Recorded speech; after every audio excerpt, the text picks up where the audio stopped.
Welcome to the Tech Egg. Don't get scrambled. Enjoy the video.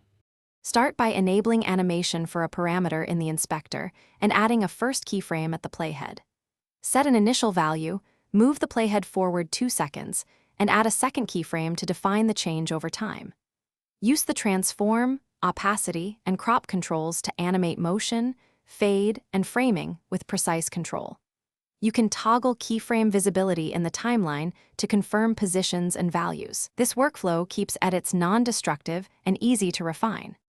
Move the playhead to your next target point, change position X or Y, and add a new keyframe to animate motion. Increase scale to 120% or rotate by 45 degrees at a later keyframe for a more dramatic effect. At 24 FPS, moving the playhead 2 seconds equals 48 frames, which gives precise timing for camera-style moves. Use the on-screen controls for visual adjustment and the inspector for numeric precision. Preview playback to check motion smoothness before final render.